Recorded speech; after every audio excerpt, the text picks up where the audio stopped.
헌정사상 초유의 현직 대통령 구속이 현실화되자 용산 대통령실은 야권 정치인들과의 형평성에 맞지 않는 결과라며 비판했습니다.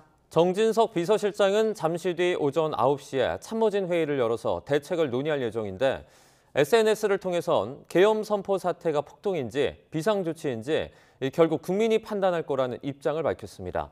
취재 기자 연결해서 자세하게 알아보겠습니다. 강민경 기자. 네, 용산 대통령실에 나와 있습니다. 네, 대통령실 입장이 나왔죠. 그렇습니다. 대통령실 고위 관계자는 취재진에게 전달한 입장문에서 윤석열 대통령의 구속 결정은 다른 야권 정치인들과 형평성에 맞지 않는 결과라고 밝혔습니다. 이 관계자는 사법부의 공정성에 대한 국민적 신뢰를 떨어뜨리게 되지 않을까 우려된다고도 지적했는데요. 이름을 적시하진 않았지만 사법 리스크가 있는 민주당 이재명 대표를 겨냥한 걸로 추측됩니다. 앞서 서울중앙지법이 이재명 대표의 구속영장을 기각할 때 제1야당 대표로서 공적 감시와 비판의 대상이며 피의자의 방어권 보장이 중요하다고 했기 때문입니다. 오늘 새벽 윤석열 대통령의 지지자들이 서부지방법원 앞에서 격양된 모습을 보인 가운데 용산이 야권 수사를 거론하며 사법부를 직격한 거라 파장이 적잖을 전망입니다. 대통령실은 그동안 윤 대통령의 체포나 수사에 대해 공식적으로 입장을 내지 않는 기류를 이어왔는데요.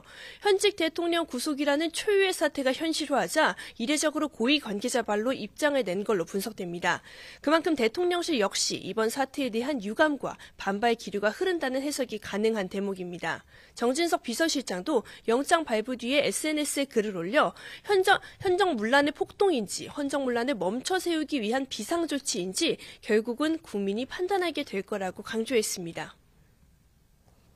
네, 대통령실의 향후 대응 방침도 궁금한데 일단 1시간 정도 뒤에 수석 참모진급 회의가 열린다고요?